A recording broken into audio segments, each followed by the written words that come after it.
Superstars are truly coming to Major League Soccer. College soccer preseason rankings are in, and we learn what it takes for an amateur team to jump to the professional level. That and more on Morning Kick Around.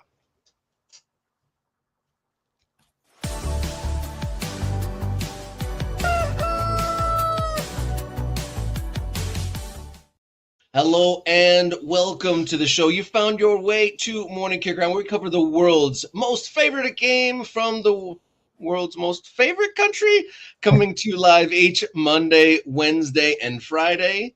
My name is Robert Kerr, back from an Alaskan adventure, and we are welcomed not by Jason Davis, but by the Midwest Scout for the Soccer Syndicate, and we are soccer contributor Brooks Lambier. Welcome, and thanks for jumping in for our Jason Davis, who is once more on radio detail. We will be back together, vacations and the summer schedule wrapping up, back to our regular dynamic duo next week. But Brooks, thanks for hopping in. How you feeling here on Friday morning? I'm good. Thanks. I appreciate you and Jason always letting me hop in from time to time and, bringing me on every once in a while for the show. I'm good. We had the North American Soccer Expo, which I know we'll speak a little about in the show later. That was fun. We were there at Podcast Row for that and got some great interviews. And then, I love the little rooster with the soccer ball you guys do with the intro. It's very clever. I appreciate that.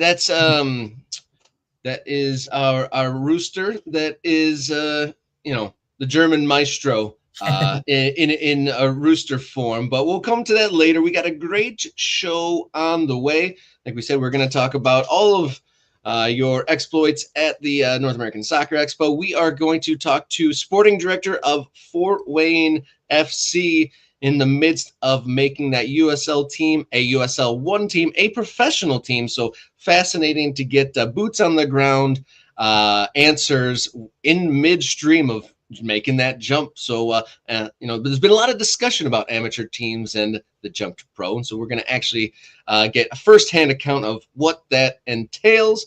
And we're going to talk about the news of the day, the Fab Four games of the weekend. It is an interactive show. So, folks, get in the chat and get your submission in for your Fab Four game of the week. We'll come to that before the top of the hour during our long ball segment.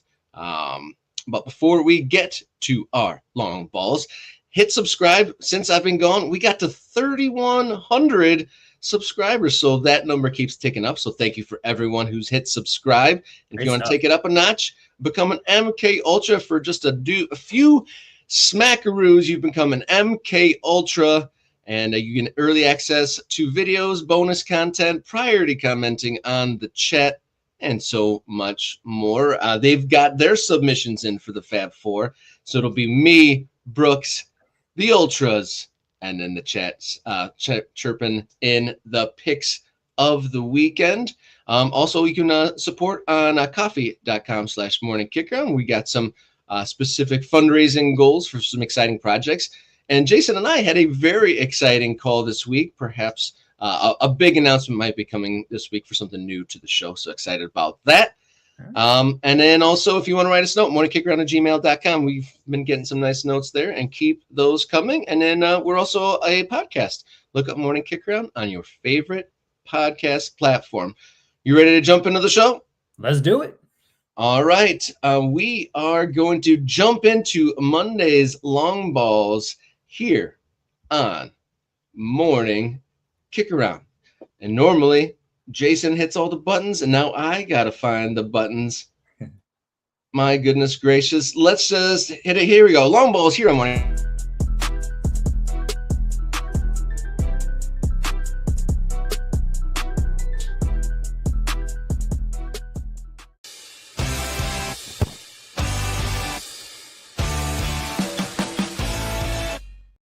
Hello, welcome in. Long ball number 1 here on Morning Kick Around, Friday, August 8th. I'm Robert. He's Brooks, in for Jason. So I was on an Alaskan adventure, one of the coolest vacations of my adult life. and kind of off the radar. And I tried to stay up to date with soccer stuff as much as possible. I mean, we saw Marta come out of retirement and score a golazo, and we seen all the summer soccer finals, the great stuff from Vermont Green, and great soccer stuff going left and right.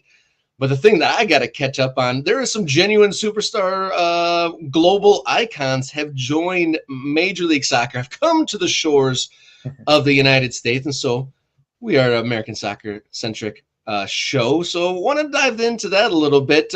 Sun to LAFC, Muller to Vancouver. I was in Vancouver when this was announced. I thought it was fake news.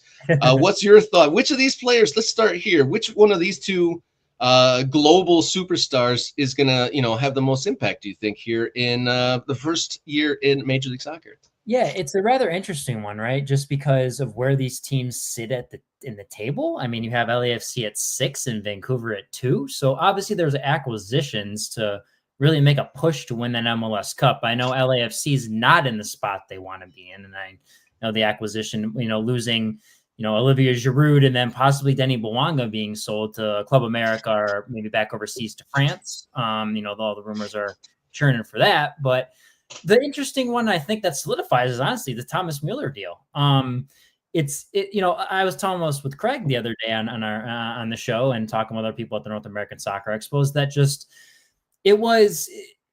you don't have to let Thomas Mueller play 90 minutes. It was kind of like when Marco Royce came over for LA Galaxy. They expected him to play 30, 45, maybe 60 sometimes, but unfortunately injuries happened and LA Galaxy had to play him a lot more.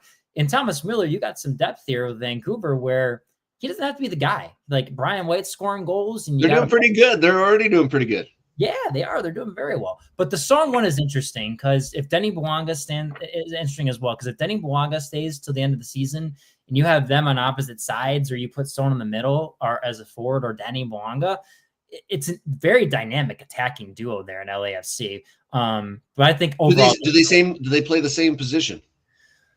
That's a good question. Can you play more Mueller on the inside for sure? Like, could you drop him into a 10 spot or whatnot? Ryan with there, create some good content for the league. I very much do think that he is a very good person for that.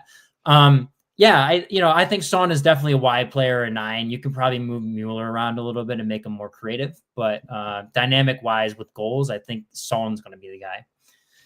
Well, Mueller, he seems, I feel like, what is his nickname, like the Space Finder or something like that? I feel like he could probably roll and adjust to just about any team needs, in my opinion, from his experience. He's just able to roam around. Like, can you really, like, pinpoint what his, like, one position is other than being, like, an attacking presence? Yeah.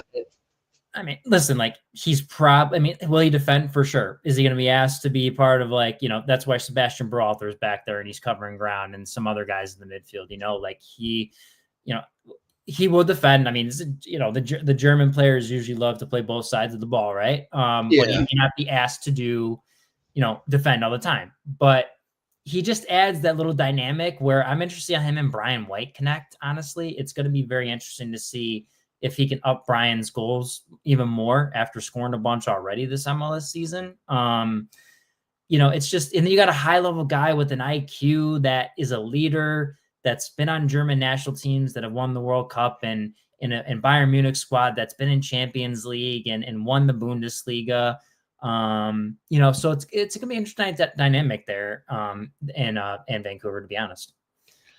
Yeah, that'll be interesting to see. It's just wild that the turnaround Vancouver's made from being kind of a cellar dweller and like, oh, they're going to sell the team to now they're in the upper echelons. They had a great, cup run and they've had, I assume one of their best ever MLS campaigns up to this day. And now they're adding, arguably one of the most famous players in the world. That's just wild what a year can do. But Son, you said, with teamed up with Bouanga, if Bouanga does stay. Mm-hmm. I mean, what's Bouanga and LAFC's strength is that counterattack, right? And if you look at, some of Son's ridiculous goal catalog, a big portion of those are transitional goals, or at least the ones that find them way onto highlight reels. Yes. And if they can figure out how to work them together and not, stepping on each other. Mhm. That could be really exciting. Surprising though, just a little bit of surprise that Sun would go somewhere where the coaching Yeah, Toronto's position going. isn't necessarily settled, because Cherundolo is leaving at the end of the season. You feel like that it's not necessarily settled unless there's someone picked in the background that Sun feels confident about moving into the future. Yeah, I mean, I think that the big question is like, he had some years left to go to maybe another EPL team or somewhere, some other big club across Europe. I think the move was many different reasons. I think Son just wanted out of Europe. I think he could probably go to LA. I mean, with the Asian population over there and everything, I'm sure that was a big for marketing and brand purposes and everything to bring him to LA. But his dad's pretty spoken, and in the press release from LAFC, his dad is, or one of the initial news items had a quote from his dad saying that, like, you want to be able to like the city you play in. So yeah. The fact that you mentioned LA as part of the decision making speaks to your point.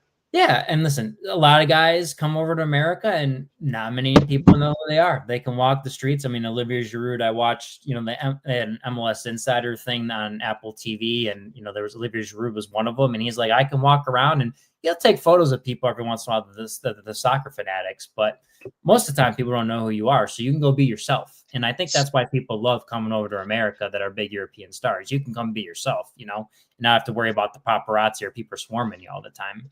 And he's also playing in an actual soccer stadium with real grass and all that, and that makes a big difference. So Sun probably landed like the better home venue out of these two superstars we're discussing. And yeah, best of both worlds off the field for him. Like, you get recognized and you get like a little bit of an ego boost because the soccer heads know you, but yes, you're not going to get a mob like he would in some other places around the world. Yeah. One thing I will add is that I think the Mueller move was more of a family decision. I don't think it was just him. I know Cincinnati and Vancouver with the two. I know his wife loves horses and horseback riding. Cincinnati made sense because it's right there by Kentucky that has all the horseback farms. But the intriguing decision is that he's going to go play on turf at BC Place. Yeah. That was interesting because not a lot of players like to go to places where they're going to play on turf. So that was the intriguing part with the Mueller decision. But best of luck to both of them. And, it's going to be a great finish when to the MLS season, when those two teams play each other and those guys are playing, and it's going to make the league even better, Indeed. It'll be interesting to see. Mueller rumored to be debuting on the 17th, unclear on Sun. But they've got a game obviously at the weekend, and then a couple other notable transfers.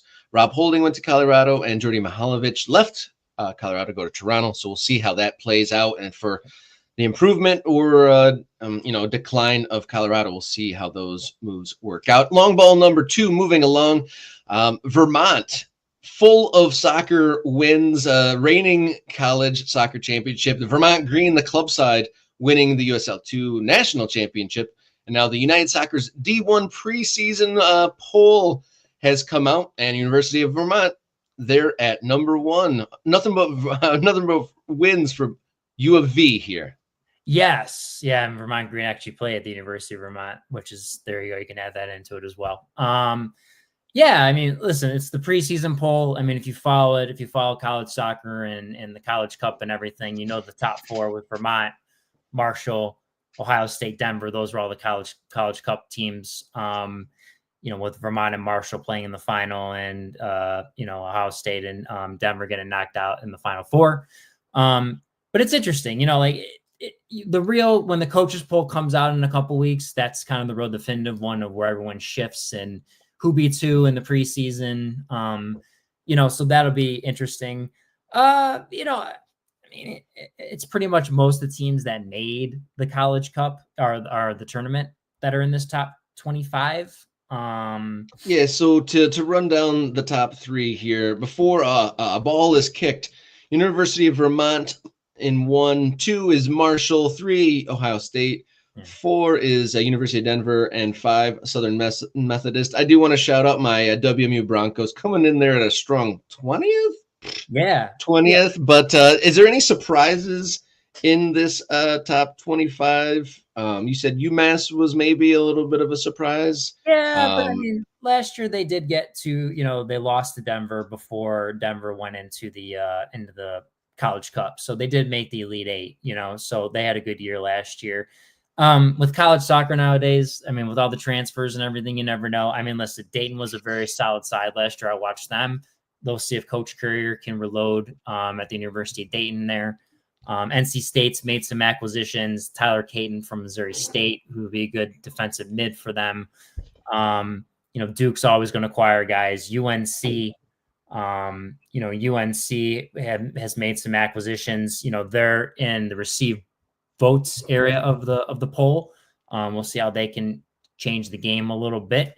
Western Michigan. Let's talk about your Broncos for a little bit. They'll please. Yeah, they've made some good acquisitions. Jonathan Stout leaving Michigan State in the transfer portal, heading over to Western Michigan.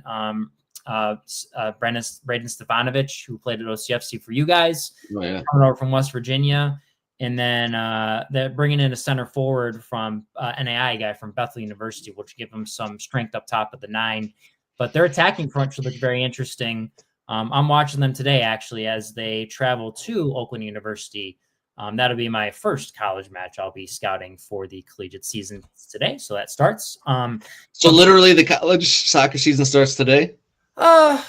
Listen, people have played inter squad matches, right? But like exhibitions are going on right now. You play like 2 or 3 usually in the men's game. Women's game, it varies a little bit. Some play 1, some play 2, some play 3.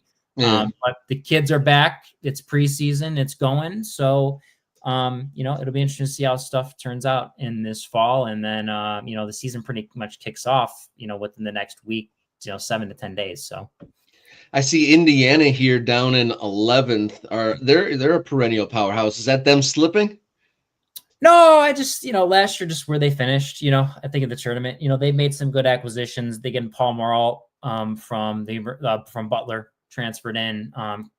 Cristiano Bruletti from Michigan State transferred in. He'll solidify some stuff in the midfield for them. I was talking to Coach Yeagley and Coach Robeson about some of the stuff in the summertime, just where they see guys fitting and whatnot. Interesting acquisition they made from player Akum from UVA. So he came over from there and looks like he'll fit in the center back spot, I believe, next to Josh Mayer, the youngest brother of Jack Mayer, who plays the starting center back for Nashville SC. So it'll be interesting to see how it goes in Indiana, but they're always a tough team. Todd and Kevin and Christian and Tanner Thompson do a phenomenal job just, building the team and putting it together. And, they're always a tough team. And, IU, even in the years when you don't think they have it, they go win the Big Ten tournament and get an automatic bid in the NCAA tournament. So they'll be fine. Like I said, it's a preseason poll. No one's kicked the ball yet per se in an actual game. So I think they'll be good. Before we move on, if for folks that are watching that aren't entrenched in college soccer or anything like that, what would you say? Would you be able to pick out a venue or two that might be a great experience for someone who hasn't dipped into college soccer? Because there's pockets where that's the community team and that's the soccer entity that kind of like has some community cachet. Yep. Is there any that you could just briefly highlight real quick if anyone was didn't know about those? Yeah, a few. So I'll highlight the first one. So if you're in West Virginia, whenever West Virginia and Marshall play each other, that's sold out venues at either place. And it's crazy. Like it's standing room only it gets to. They've hit some incredible numbers there. I've never been to West Virginia or Marshall, but I've watched the match on TV. It's great. So if you want a great atmosphere, any college rivalry, Michigan, Michigan State, West Virginia, Marshall, Maryland, Indiana, UNC, Wake Forest, all those places. Any rivalry game is always good. But some venues, I love Alumni Stadium at Notre Dame. It's right in the mix between the football stadium, basketball arena, lacrosse fields right behind it. That's one of my favorite places to go watch a game. DeMartin at Michigan State. I mean, that's the one I've been to. That's fun. Yeah, Red Cedar River's right there. It's a beautiful background. You get a beautiful fall day where the leaves are changing colors. It's great. University of Dayton's interesting. It's between two buildings, but it's got a cool like concourse area to sit above, which is pretty cool. And the benches are below the raised area, seating area. So that's a good one. Kentucky's always a great one. University of Kentucky. I love going to Bloomington, Indiana. You know, you can't beat going to Bill Armstrong Stadium for sure. You know, every venue is very unique in its own way, whether how it's built, how it's positioned. You know, so it's, you know, but those are some of the few I've been to that I love to go watch games at. Thanks for the shout there. Yeah, the sharing information on you know, some venues and some good atmospheres people don't know about. Funny note here from Andy in the chat. Weird to live in the U.S. that now know all the states, like watching the election. And to be fair, I know like American and global geography way better because of my interest in the Globes game. Yes. I mean, I knew what Qatar was, what that country existed because of I think FIFA '94 or something like that, where they were in that game. But moving on, long ball number 3 here on Friday morning. It is Fab 4, the 4 top games to clear some room for on the American soccer calendar. Brooks is going to start. Then it'll be me. The MK Ultras have, you know, thrown some suggestions out in the Discord, which you can get access to if you become a member. And then the 4th pick is the live chat here in the show. So if you're live chatting here on Friday morning, throw in your suggestions for the Fab 4 pick. So lead us off, Brooks. What is your top pick for the American soccer calendar this weekend? Yeah, a very tasty match on the MLS schedule, I think, is the Orlando hosting Inter Miami. I mean, those two clubs want to be both want to be the face of soccer in Florida from the MLS standpoint. You know, South American owned club and you know, obviously there's an alpha owner in the ownership group, but very South American based in Orlando. Same thing in Miami. I'm sure a lot of those guys have played each other. We know David Beckham and Jorge Mas want to be victorious and win everything, but they have to, you know, obviously they have to play each other during the season a few times. And then just the recruiting. I mean, we can even take it down to the youth level. Just the recruiting aspect of the pockets they all fight for players in and across the state of Florida. And, you know, so it's a rivalry from bottom to top, you know, and it's going to be an interesting one. They both sit in the top 7 in the Eastern Conference. Inter Miami at 5 with 42 points and Orlando at 6 with 41. So it'll be a very interesting match, and I'm sure there will be some cards flying, and who knows, maybe go down to 10 men at one point, right? Yeah, I still get shocked when I pull up the standings and I see on FOTMob the green bars for playoff spots just keeps going and going and going. Like Chicago sitting down in 9th is in a playoff spot. That's still jarring, in my opinion. But yeah, Orlando in 6th, Miami just ahead of them in 5th with some game in hand. To be fair, that's notable. But a part of me being in Alaska, I did note that Messi went down in Leagues Cup action. So his availability kind of in the ether a little bit. Possibly for that game. I mean, listen, they played the load management game with him a lot. But I feel like if he can play at Orlando, I feel like he's gonna play, especially because it's close in the table and just the two fan bases, right? Like, I mean, it's a grass stadium too. It's a very nice stadium in Orlando as well. So I think he'll play if he can. But you know, who knows, right? Yeah, indeed. But yeah, we'll see. That will definitely have an impact on the game, whether you know, the old Messi plays in that one. My pick 2 of the weekend, I kind of teased at it a little bit with Chicago in 9th. My Fab 4 pick of the weekend is Chicago versus LAFC. And really is just for the fact of, will we see Heung-min Son's debut for LAFC? You think that maybe, you know, there's some doubt about that. They haven't really committed. The team hasn't committed to when he will debut, but it is the first available opportunity. I have a sneaky feeling they might want to debut him at home, but if we'll see. LAFC, they are in, you know, the playoff race in the West. They need as many points as they can get themselves. Chicago hanging by a thread into the playoff spots in a 9th with you know, the Red Bulls right on their tail. But LAFC, they have some games in hand in the mix in 6th. And so those two take on each other on Saturday night.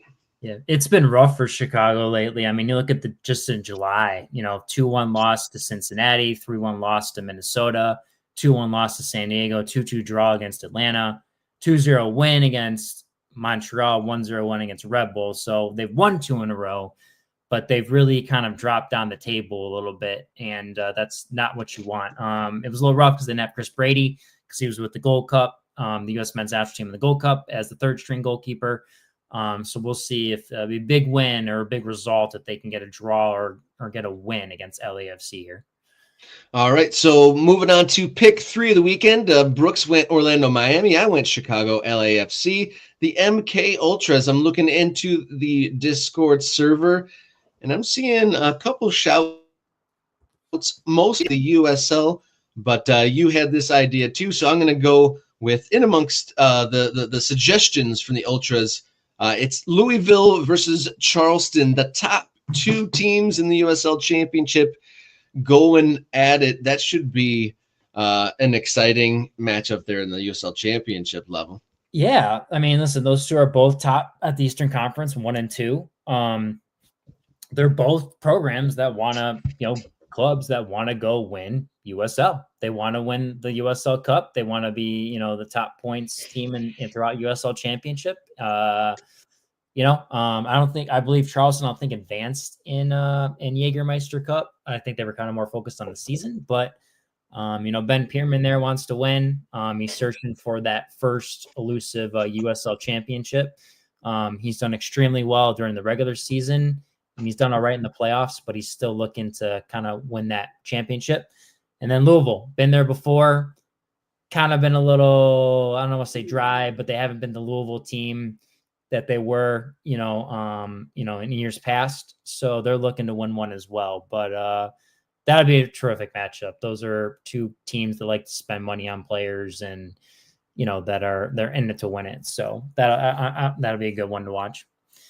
So I'm trying to parse through here. Good shout. Thank you, Ultras in the chat for throwing that out. But the live chat, what is that going to be? What is the 4th pick of the Fab 4 coming in the chat? I'm seeing some Seattle versus Portland, some Portland versus, or Seattle versus the Galaxy. Yeah. Well, let me try to parse out why these are really tickling the fancy here. So I see, is this in the USL level, or are we talking Major League Soccer's here, guys? Oh, are they Galaxy and Seattle? Yeah. I'm sure Galaxy fans want the team to keep winning. They're on 16 points. A win puts them above St. Louis if St. Louis don't get a result. So they're trying to get out of the bottom of the basement there. And then Seattle's in the top 4 in the Western Conference, and they're looking to catch Minnesota. Seattle's on 38, Minnesota on 44. Shout out to all the Cascadia teams: Vancouver at 2, Seattle at 4, and Portland at 5. They're 1 point behind Seattle in the Western Conference standings. So that'll be an interesting one there with LA and Seattle.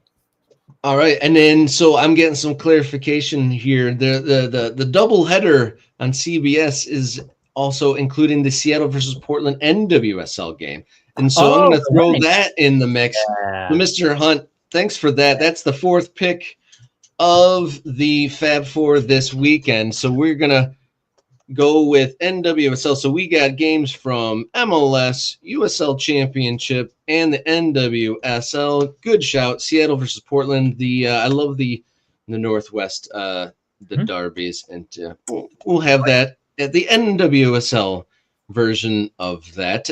Another thing since I was gone, there's a brand new team, the Denver Summit. You saw that too? Oh yeah. That's great. And they're going to be separate from Rapids. They have their own stadium. They just hired Nick Cushing as their head coach, which is awesome. So that team looks like they're ready to come in and be competitive from year one. And that's awesome. I love how the women's games growing at NWSL, the USL Super League, and then WPSL coming in a few years. So it's great to see the expansion of the women's game and giving all these, American players and just players across the world opportunities to play the game they love. So it's a great thing to see. Yeah, thank you for your contributions, chat. We got some great games as always to circle an American soccer calendar, and I'm glad that even though I'm a Liverpool guy, I'm glad no one threw out Charity Shield into the mix for their pick this weekend. And I see our guest is waiting in the wings, so we'll wrap up long balls for today. Thank you for tuning in. If you're not subscribed while watching this, hit the subscribe button now. Those subscriptions, help this channel grow. We're past 3,100 and very grateful for all of those and all those who might click the button following watching this video.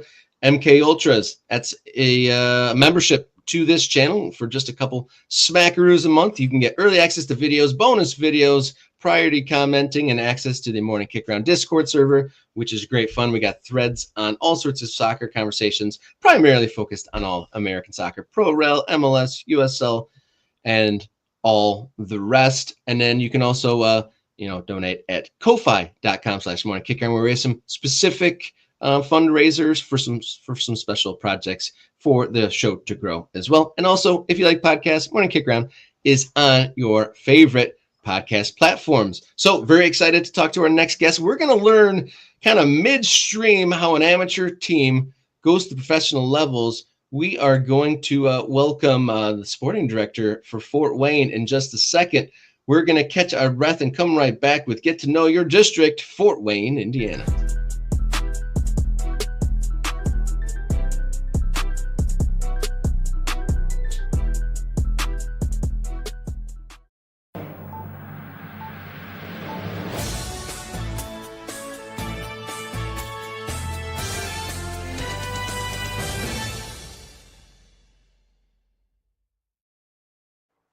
This is Get to Know Your District here on Morning Kick Around, and we are going to learn what it takes to go from amateur to pro soccer. So we are going to welcome in our guest today. If I can get the screen going right. Oh my goodness, here we go. I don't want me big. Oh, geez. Here we go. Oliver, my apologies. We'll start this all over again. I'm trying to make you the big man on the screen. Oh, my goodness gracious. Here we go. We got it. So you got it. We'll do it live to talk about the process of going from USL2, a team 5 years at the USL2 level. Thankful to say I was actually at the very first Fort Wayne FC game here in Michigan. But to talk about the process as it's happening, going from an amateur team to professional ranks, sporting director for Fort Wayne FC, Oliver Gage. Thank you. Eventually onto the show here, sir.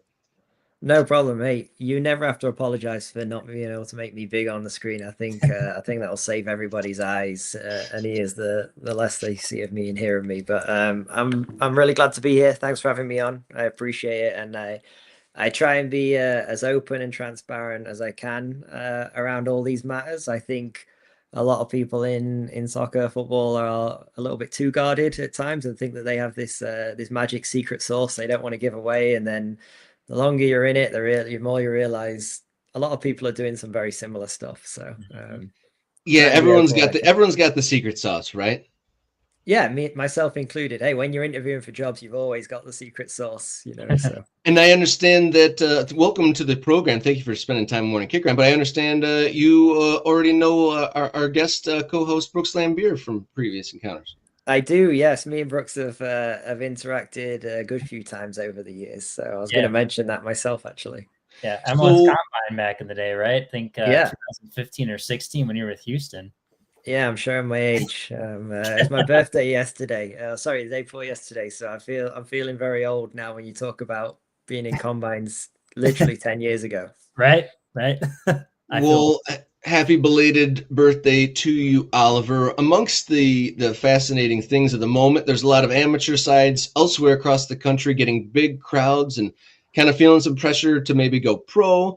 But with Fort Wayne, it seemed, from my understanding, there was kind of always the intention to go there. But right now, I'm seeing from the Fort Wayne FC social media platforms that you guys are kind of like preparing fans and the public in Fort Wayne to kind of almost like educate them.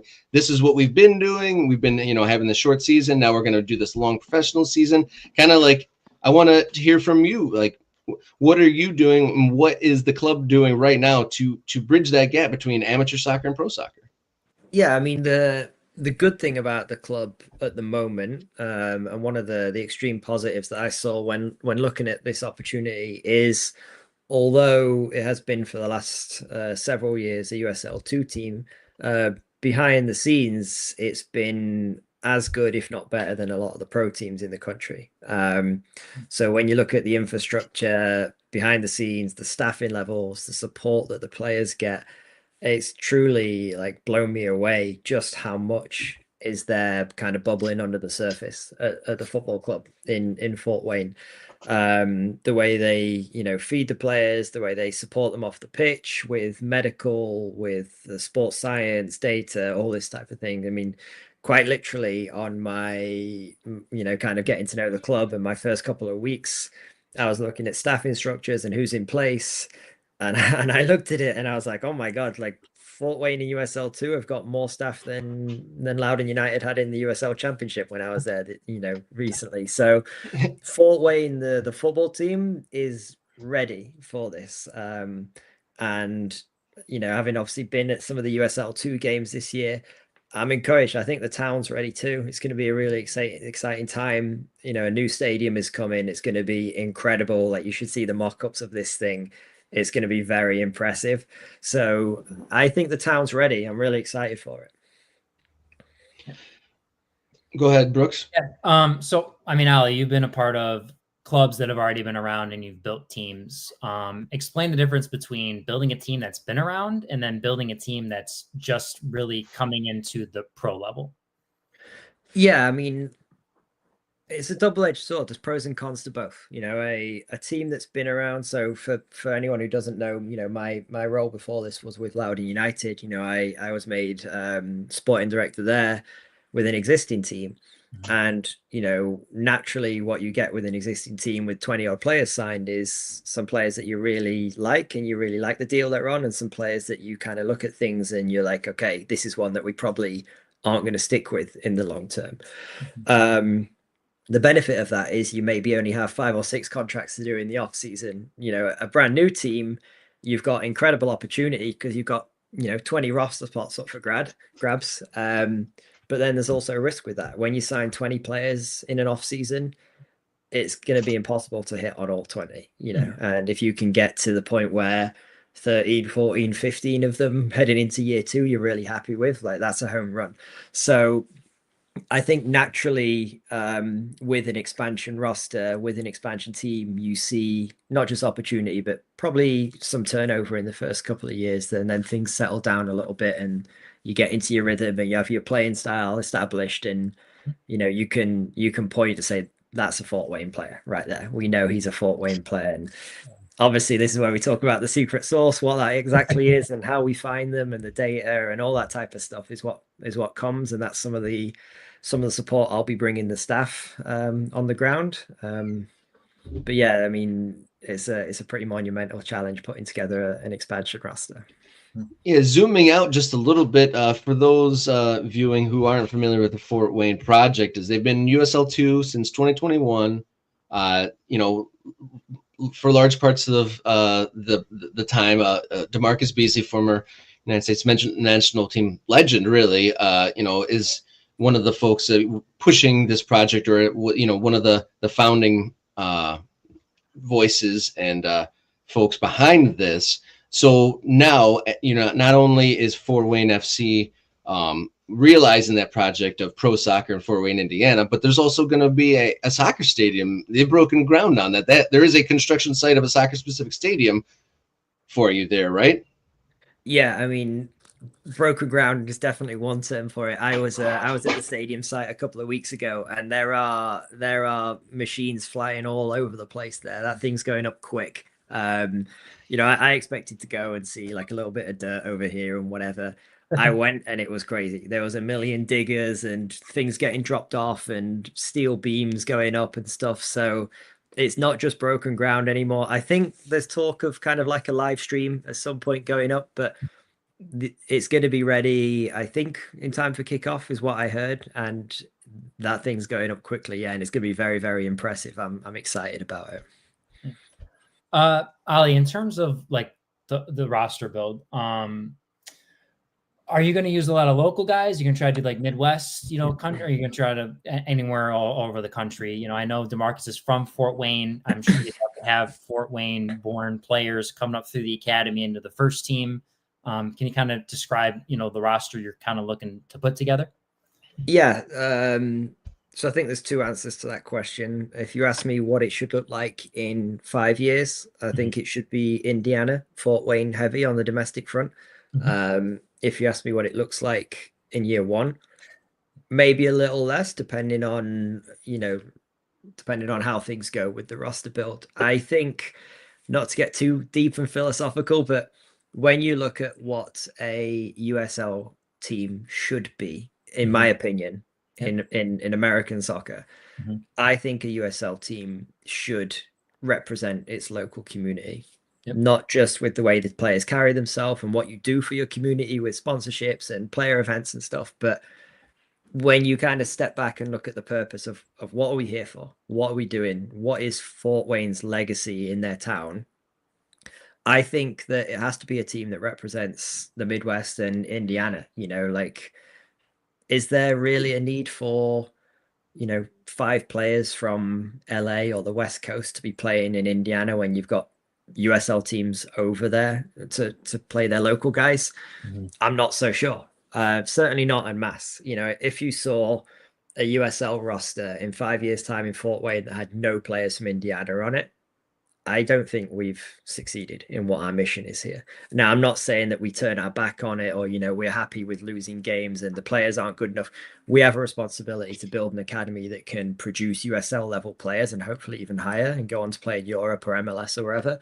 But if we don't try and do that, I think we failed. If we just try and scoop up players from all over the country, no matter where they're from, and if they're from Indiana, great, but we're not going to try that hard to do that, I think that's a failure, personally. So yeah, the answer is eventually we want to be developing players in-house, and I think all USL teams should be.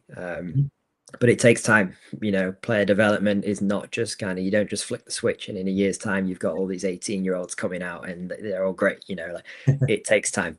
But yeah, we will be working very hard towards that. So the Fort Wayne FC's final USL 2 season just wrapped up in July. So what does it look like now? Obviously, you said the stadium is being built, and you're working on finding some players or whatever. But what does actually happen right now? Was it like 5-6 months away from the first pro season? Yeah, I mean, I literally logged out of a recruitment meeting with the staff and into this call. We're recruiting. We're planning who's going to go where and watch which games, who's going to be responsible more so for the international player pool versus the domestic, who's scouting college. We're kind of all hands to the pump on finding players for this roster right now. There's obviously a secondary trail where we're trying to build infrastructure and make sure that we've got our technology in place, our video analysis, our data, like all that type of stuff. But fundamentally, we're in recruitment mode and we're scouting players and we're working with agents and doing all the fun stuff behind the scenes to try and put a team on the field come March next year.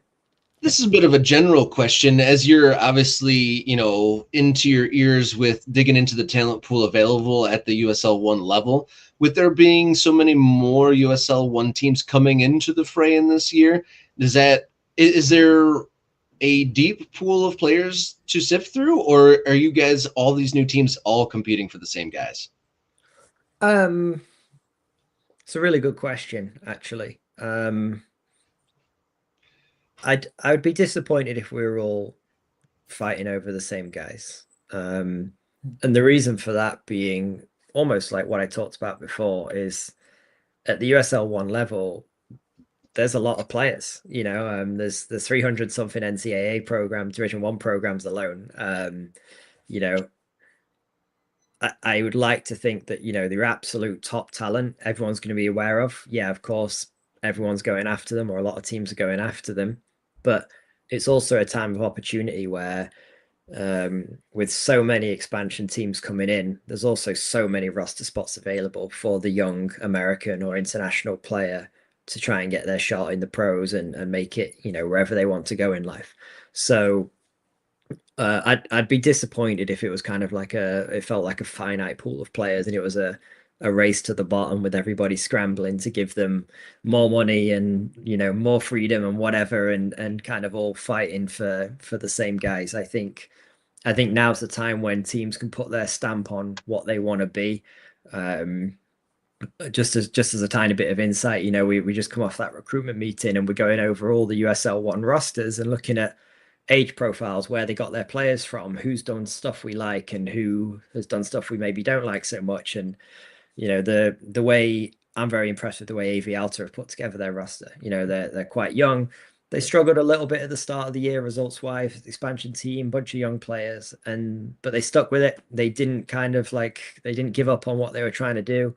Their form's got a little bit better recently and they're doing great, and they're a young team. I'm really impressed with what they've done. So I think there's enough opportunity there for teams to do exactly what they want to do and not have to kind of go against their principles.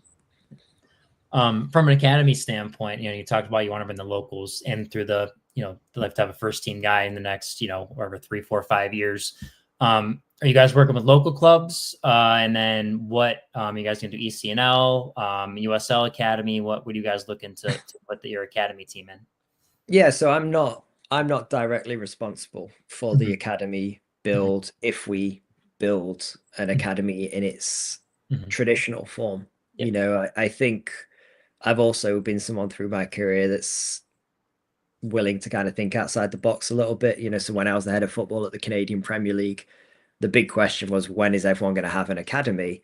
Yeah. And we looked at everything and said, we can have 8 academies for 8 clubs, or we can have 800 academies for 8 clubs and let the youth clubs in the area carry on doing what they're doing and build partnerships. When we say academy, I think it's probably a more accurate description to say kind of like player development funnel. Now, whether that is from 6 different clubs in the greater Fort Wayne area, or whether that's one club, which is, Fort Wayne's academy, remains to be seen. But what I would say is, if you look at player pathways across the world now, the story of a kid getting signed at 8, 9 years old, going all the way through the same academy, becoming a player at 16, and that doesn't happen as often as people think. Yep. And very, very often players that aren't in an academy team at 14 and 15 are the ones that make it. So when we build whatever the academy looks like, I think we just need to be aware that it's probably not just going to be kind of like Fort Wayne here, Fort Wayne, Fort Wayne, Fort Wayne, all the way up, So I think there's a lot of youth clubs in America that do a really good job. And there's a whole discussion around pay to play and all the rest of it. But in isolation, youth clubs do a really good job over here. And I would be disappointed if we just kind of ignored all of that and blew the whole thing up and started causing, all these problems everywhere. So I'm very much kind of can we build symbiotic relationships with people and find ways to mutually benefit each other? Yeah. So for folks that are kind of following along this tale, what would be the next thing to look out for? Is there an event or some tryouts, or what's the next public event for people who really want to be as engaged as possible with Fort Wayne moving into this pro era? Yeah, I think season ticket deposits are now open, which is always a great start, and it'll get me a pat on the back from the business team. Please go to the website and check out all of that. There's going to be a couple of fan nights coming up, I think, pub nights, or that type of thing, meet and greet either the head coach or myself or whatever. We did discuss tryouts on this most recent call. We haven't got a date. We haven't got a structure. Again, one thing I would say is not to criticize. Go ahead, by all means. There was a time in American soccer where open tryouts were a great opportunity to take $250 off of every kid and get as many as you can there and see what happens, and also coincidentally make 40 grand on an event. Yeah. We have openly just discussed that on this call and said we're fundamentally against that model. It's not a revenue generator. We don't know what we're going to do with it yet, but I would be very, very surprised and uncomfortable in my job if it's going to be 100 people come into a tryout at $250 and let's walk away with 25 grand or whatever. So it's not going to be a revenue generator. It could be smaller, it could be cheaper, it could be both, but it's certainly not going to be a cash grab when we do something for the local community. And that's something that, you know, philosophically I'm on board with. And I think from day one, the club has very much been against that model. So I think that'll you know, rub people the right way that are listening to this, that especially those in Fort Wayne and with you know, kind of like the capitalism with entrenched in like the major sports league so rife. So that's like a breath of fresh air. Quick question from the member channel in the Discord: if you were to find another local town to have a USL 1 rivalry with, is there a town around you that you'd love to duel with? I know you're new to the area, but yeah. I wanted to give the channel members their question.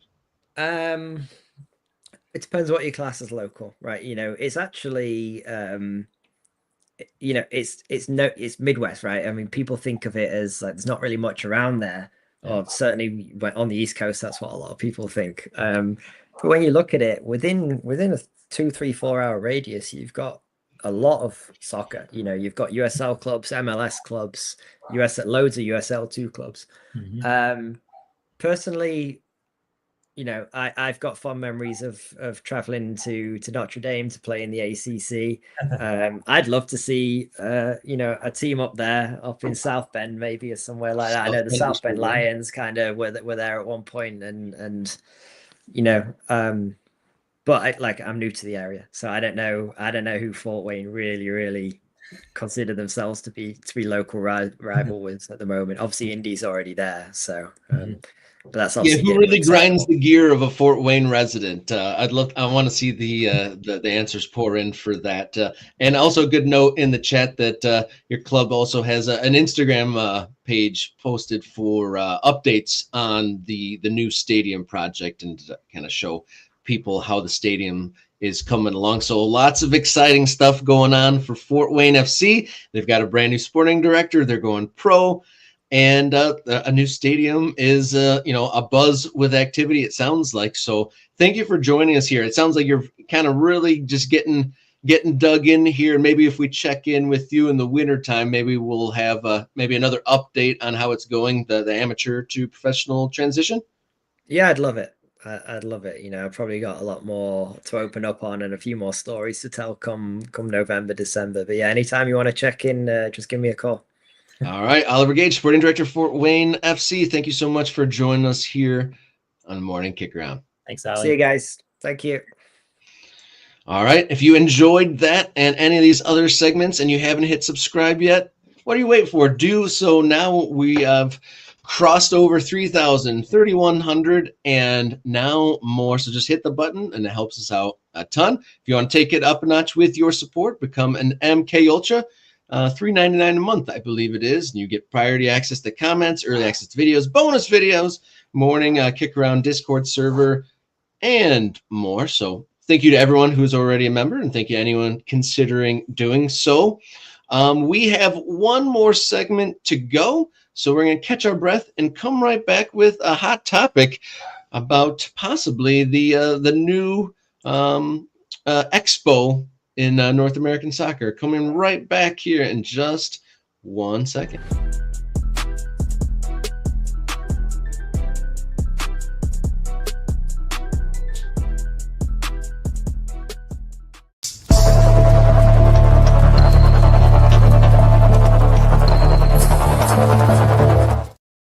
Hot topic here on Morning Kick Around. I'm Robert. He's Brooks in for Jason.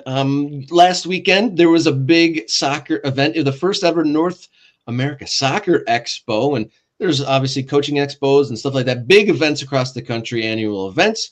But there was one right here in you and I's backyard in Metro Detroit. And Brooks is not only a Midwest scout for the Soccer Syndicate, but he also is a contributor to another great soccer YouTube channel called We Are Soccer. And you and Craig, your partner there, went out to this brand new, the first edition of the North America Soccer Expo. You guys got a lot of good interviews. You talked to Peter Vermees. This is probably the big get. The Peter Vermees, big, rare public interview since departing Sporting Kansas City. You got Alexi Lalas on there and Mark Pulisic on there. Mm-hmm. But before we kind of break down what kind of nuggets you might have gleaned from those interviews, what kind of soccer conversations were happening, kind of like, not necessarily, an interview sort of thing, but just general conversations? Because there's a whole lot to talk about in American soccer right now with Pro-Rel, the expansion to USL divisions, college soccer's future kind of a little bit ambiguous. What will change the paradigm of youth soccer from a customer base to creating products and quality players? Like, what were those topics? I feel like there's a myriad that I would have loved to listen in on if I was there. Yeah, there was a lot of good presentations. One of my good friends, Vancho Sorovsky, his brother's the head coach at Maryland Sasho. Vancho, he has a called Peak Consulting. That's his side business he has. He did an excellent presentation on, team chemistry and team culture. He uses a process, Michigan State uses them. When I was at Lawrence Tech, for 1 year, I used this process where, players answer a bunch of questions separately, and then you can figure out the connections players have between each other and who's your captain, who's your leader. Once you establish your leaders within the group, then you have side meetings with them to how can we influence other players on the team to build stronger connections. So Vancho did a wonderful presentation for that. There's a lot of, Mark Pulisic talked about development of the German player versus the US player. What can you remember any kind of like specifics of what he said? Like, was it kind of generalities or was it like technical things? Like, kind of what did he touch on there? Unfortunately, I wasn't able to sit in that because we had something going on at the time. I'm just kind of, I sat in Alexi Lalas, there was a Q&A with him. They had a bunch of open Q&As. Peter Vermees had one, Alexi Lalas, and some other people. It was very generic with Alexi's. People were asking different questions and, probably the same questions he's answered a million times before. But I'm just kind of an overall just of like what was presented at the Expo. There was a lot of coaching stuff, talking about MLS development. There were demo sessions going on in the field. Local coaches, John Hackworth ran a session the first day. Luis Robles was there talking about MLS Next and Taka stuff. So there was a huge plethora of presentations across different aspects of youth soccer. One of our good friends, Dan Rabin, did a great presentation. I did not sit on that, unfortunately, because we had something then. But he talked about coaches burnout. Like we talk about player burnout, but coaches burnout and being a youth coach and understanding, how do we get through that and how do we help each other get through that? So Dan, I asked Dan actually, he needs to send me the presentation, but I would definitely love, and we want to interview him about that as well on We Are Soccer. But it was great. Podcast Row was great. We interviewed a bunch of different people, and were there as many people as probably Paul Tinian wanted? Probably not for the first year, but it was a good turnout and it was a good success, and they hope to build up upon that in years 2 and 3 and 4 and 5 and so on. So it was in a big expo center in Metro Detroit, one of those big things. I think, they were trying to get it comparable to like the Coaches Expo, the ones that kind of like the mega event? Yeah, so it's more regional. So it gave people from the state of Michigan. I don't know if there were any clubs from Ohio or Indiana, people that came up from that. But it was everyone across the state of Michigan, that went to the events. From west side of the state, east side, greater Detroit, Lansing, this bunch of different stuff of people across the state of Michigan. But I believe Paul eventually wants to grow that into, this being kind of the Midwest convention, soccer convention for people in Ohio, Indiana, Pennsylvania, Illinois, Michigan. You can get your coaching credits there. There's coaching credits coaches have to earn going to certain events throughout the year.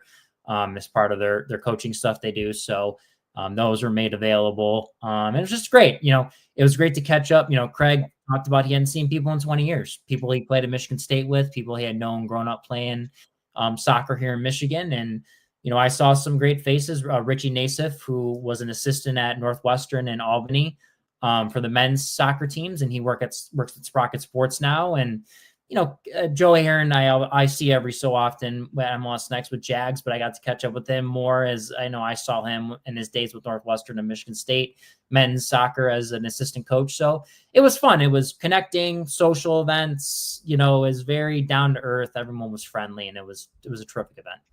So those interviews that you mentioned, the Peter Vermees and Alexi Lalas, those are all posted on We Are Soccer? Yes, it's on our YouTube page. We've cut up smaller segments of stuff with the Alexi Lalas, while cut up more for the Peter Vermees one. That was great. Peter, very open, talking about stuff. I asked him about his time at Sporting KC.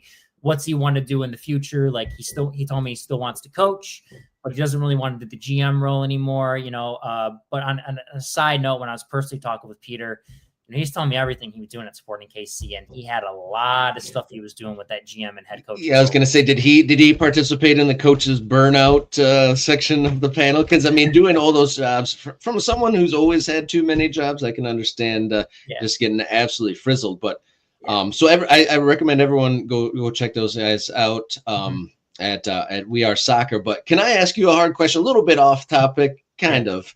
Sure. Take an omission if this is a toughie, but just I kind of mentioned it in some of the conversations I would have loved to overhear outside of like the presentation sort of thing. Sure. This is because you're in the scouting world and you're here on the show here, and we're wrapping up here in a minute. I want to ask you, what would it take to change the paradigm of youth soccer in America from the kids being the customers to the kids being the product? What would what would turn that paradigm change? Like, is that even possible to answer? Because obviously it's something that needs to change if we're really actually going to legitimately produce like a swath of professional players here. Yeah. Alexi Lalas talked about this a bit. I was talking with him, and he was talking on some other podcasts about it. It's tough. It's a business, right? It's a business. People have built lives on clubs and this pay to play stuff. The only answer I can think of that would really change the youth game is if there was a cohesiveness among everyone to want to come together and talk about things and how we can improve things. But on the flip side, for as much as we do complain about, the pay to play and everything, and I know it's expensive, like it prices people out. We do have a lot of parity in this country. And Mark Pulisic talked about how, I asked him about, always keeping the option open for Christian, if Dortmund didn't work out, and, Mark talked about the beauty of all the options we have in America and just in soccer in general.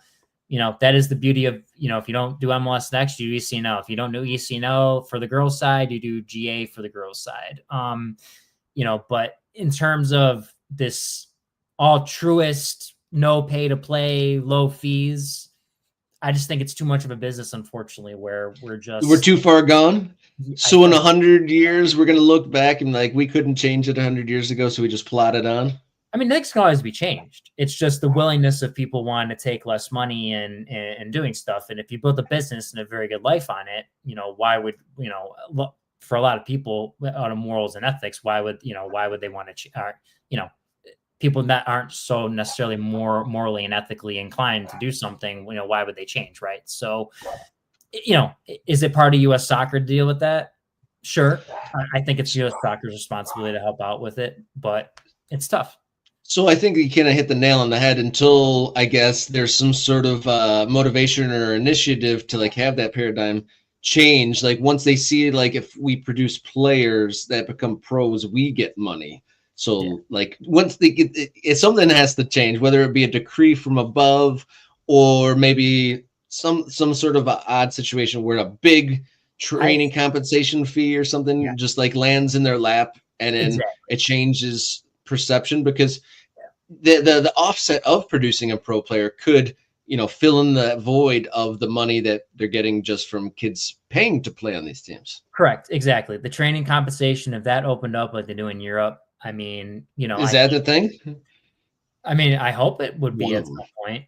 I hope something would consider, but how much money do these clubs need to make to consider paying a club, whatever, a couple $1,000s for training compensation, or, more of an exchange. If there's a deal where we get your kid in an academy and he comes up and he signs a first team contract, you get a percentage of his, small percentage of his contract back to the club for developing him. Like, those are all the talks and conversations I hope at some point in the future help, go as planned and work. And then, maybe we see growth of, youth clubs building bigger things, whether it's MLS Next, DCNL, USYS, what have you not. But I think you're right. Training compensation seems to be, in me, one of the big only saviors for, really helping youth soccer grow, and, and maybe cut down the pay to play.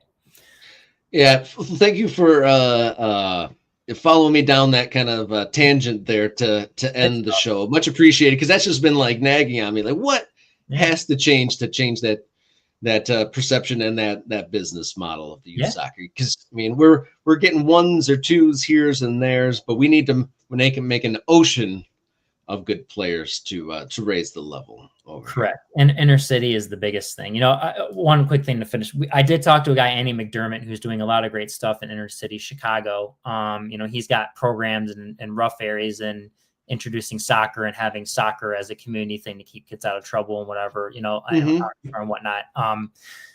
That's, to me, the inner cities are the next thing we need to really dig into. The suburbs, we have it. We got it good in the suburbs, but inner city, man, we got to get in those areas and give those kids opportunities and make the connections and do what we can to help everyone in this sport. Sometimes I think it's too much of the haves and have-nots. We need to get everyone involved together to build something special. Yeah, and at the same time, if we're all the training is going to these suburban kids that are going to college, they become educated and become professionals in other things, and then so all that soccer training doesn't necessarily get translated to professional soccer world. But correct. Thank you for those insights, and something to think about as we go into our weekend. Thank you for filling in for Jason Davis once again. My regular co-host, co-founder of Morning Kick Around, will be back on his regular shift. So Morning Kick Around will be back to Robert and Jason next week, with maybe an exciting announcement to come some point next week. We've been having some exciting conversations about a new thing coming to Morning Kick Around. But until now, or until then, rather, if you're watching this video and haven't hit subscribe yet, do so now. If you haven't become a member, do that as well. All of those things are fantastic. The channel membership, just $3.99 a month, early access to videos, bonus videos, priority commenting, and you get to join the growing community on the the Morning Kick Around Discord channel. So thank you to everyone for joining in. Thanks for the comments. Thanks for watching along. Thank you to Oliver Gage, sporting director at Fort Wayne FC. That was some great insight. I'm curious to check in with him closer to the season kickoff there in Indiana. But I guess thank you one more time, Brooks. And until next time, everybody, enjoy your soccer. Thank you.